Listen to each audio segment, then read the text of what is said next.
So the proximity card, more racist rhetoric, coming right up.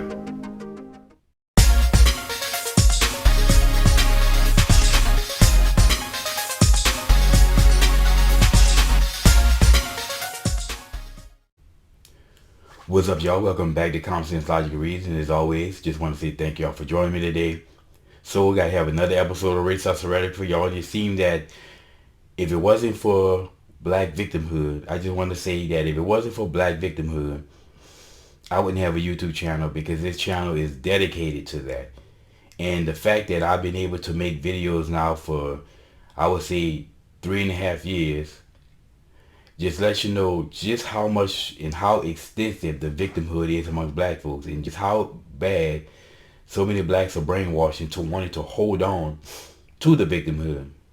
But anyway, the proximity card is an example of end result thinking, and it's really a deflectionary tactic. I would say more than anything, a deflection against personal responsibility. Anytime black folks start crying about, well, the police this, the police that, every time we have to constantly deal with this story of police killing of the black man, and you're like, well, wait a minute.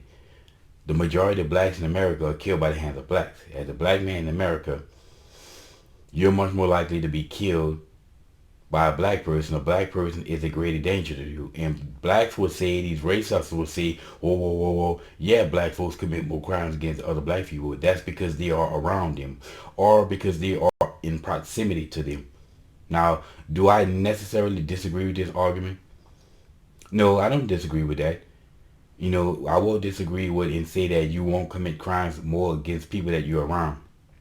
But that still does not explain the rate in which black people commit crime. I like to use the small town analogy.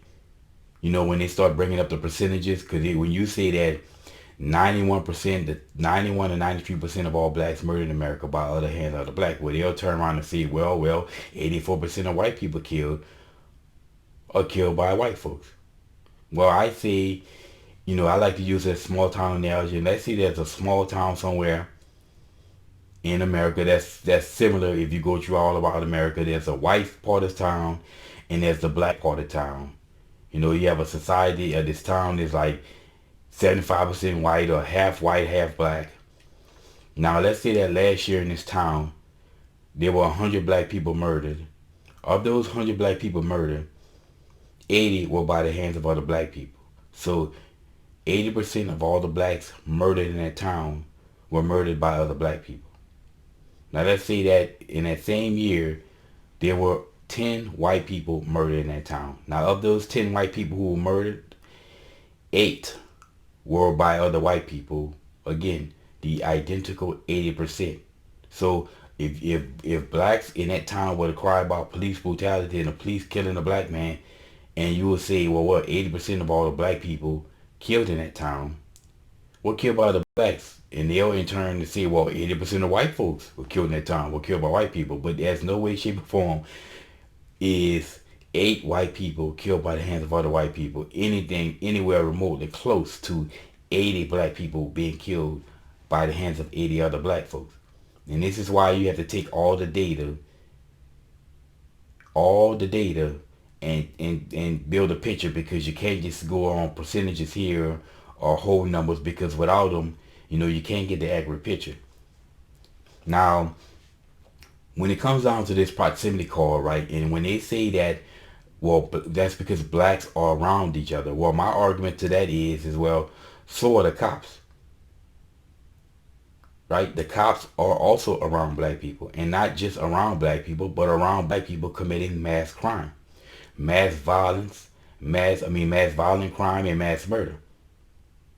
Right? So let's look at all these high profile cases. All these high profile cases of blacks being killed by police officers. They were around them, right? Michael Brown, the police officers were around Michael Brown.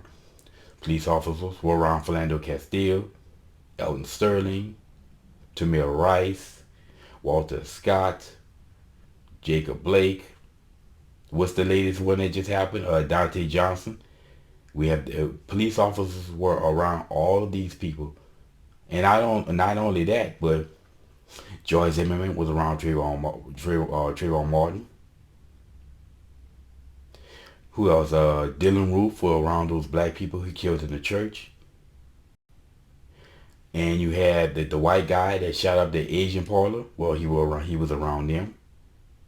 But somehow the proximity card doesn't work for the police officers or white people. When a white person kill a black person or a police officer kill a black person, the proximity card for some reason doesn't ride. Well, I say yes, it does. If you're gonna pull the proximity card and you're gonna use that proximity card to excuse away all this black on black murder to the point where we, as I always say, I repeat this like it's gospel, that we are 13% of the population and in 2019 responsible for 53% of all the damn murders. If you're gonna pull a proximity card to excuse that away, then I guarantee goddamn well we will use that proximity card for police officers.